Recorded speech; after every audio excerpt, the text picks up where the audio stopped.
আসসালামু আলাইকুম গাইজ, মেয়ে বাচ্চাদের কুচি দেওয়া থ্রি কোয়ার্টার প্যান্টটি আপনাদেরকে তৈরি করে দেখাবো কাটিং ও সেলাই। তো এখানে আমি 5 বছর বাবুর জন্য এই প্যান্টটি তৈরি করেছি। তো আপনাদের বাচ্চাদের সাইজ অনুযায়ী আপনারা প্যান্টটি তৈরি করতে পারবেন। তো আপনারা অবশ্যই সম্পূর্ণ ভিডিওটি দেখবেন, ভালো লাগলে অবশ্যই একটি সাবস্ক্রাইব করবেন। তো এখানে আমি 1 গজ 4 গিরা পরিমাণ কাপড় নিয়ে নিয়েছি। তো কাপড়টি দেখুন, এখানে কিন্তু 2 ভাঁজে ভাঁজ করা আছে লম্বালম্বি। তো এখানে আমি 4 ভাঁজে ভাঁজ করে নিব। তো দেখুন আমরা 4 ভাঁজে ভাঁজ করে নিচ্ছি।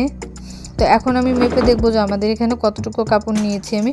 তো এখানে 18 18 36 1 গজ পরিমাণ কাপড় নিয়েছি এবং নিচে কিন্তু আমি 4 গিরা পরিমাণ কাপড় রেখে দিয়েছি কুচির জন্য। তো এখন আমি আমার পাশে খোলা সাইড এবং অপর পাশে কিন্তু বন্ধ সাইড। তো দেখুন এখন আমি হিপের মাপ নিয়ে নিব।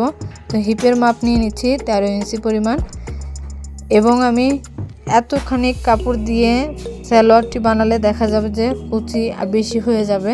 তো এর জন্য আমি কিছুটা কাপড় রেখে দাগ টেনে আড়াআড়ি সোজা দাগ টেনে নেব। দাগ টেনে নিয়ে এখানে আমি হিপের মাপ নিয়ে নেব। দেখুন আমি হিপের মাপ নিয়ে নিয়েছি 13 ইঞ্চি আর পায়ের মুহুরির মাপ নিয়ে নেব।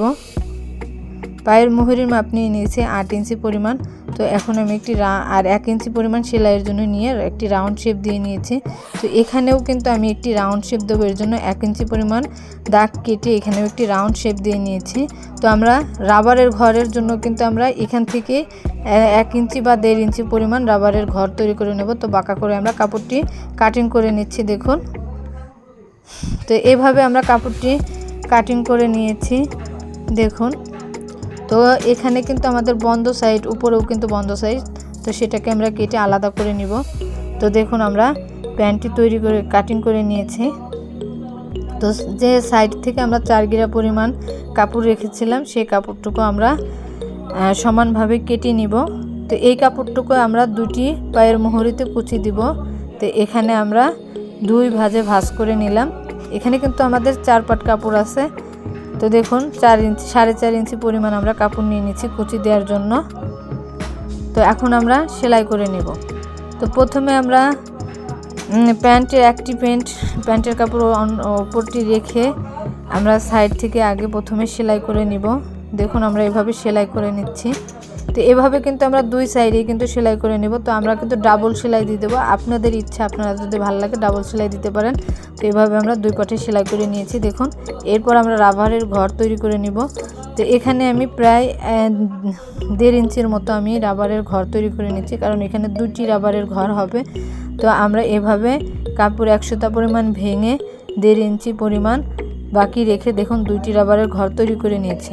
এরপর আমরা পায়ের হাতার যে মুহুরিটি আছে, তো সেই মুহুরিটি আমরা কুচি দেওয়ার জন্য যে কাপড়টি কেটে রেখেছিলাম তা আমরা আলাদা করে কেটে নিব।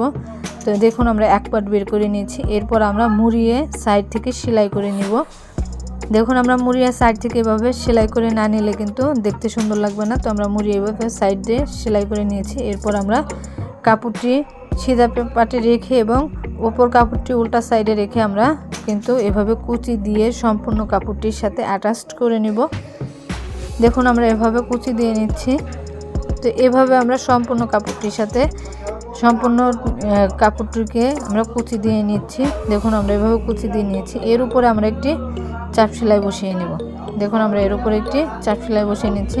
তো এভাবে আমরা অপর হাতাটির পায়ের মুহুরিটিও কিন্তু আমরা এভাবে কুচি দিয়ে নিব। দেখুন আমরা কুচি দিয়ে নিয়েছি, দেখতে কত সুন্দর লাগছে।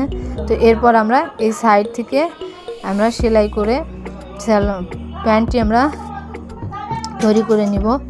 তো দেখুন আমরা এইভাবে সাইড থেকে প্যান্টটি সেলাই করে তৈরি করে নিচ্ছি। তো এখানে আমাদের তো প্যান্টটি সেলাই করা পুরো কমপ্লিট। তো আমরা এখন রাবার গেঁথে নিব। তো এর জন্য আমরা একটা সেফটি পিন নিয়ে রাবারের সাথে অ্যাটাচ করে নিয়েছি। তো আমরা রাবারটি গেঁথে নিয়েছি। এরপর আমরা মেশিনের সাহায্যে সেলাই করে নেব। দেখুন আমাদের প্যান্টটি কত সুন্দর হয়েছে। তো ভালো লাগলে অবশ্যই একটি সাবস্ক্রাইব করবেন এবং পাশে থাকা বেল বাটনটি আপনারা ক্লিক করে রাখবেন আমার নতুন নতুন ভিডিও পেতে। অবশ্যই কমেন্ট করে জানাবেন কেমন হয়েছে এই 3 কোয়ার্টার কুচি দেওয়া প্যান্টটি। আল্লাহ হাফেজ বন্ধুরা।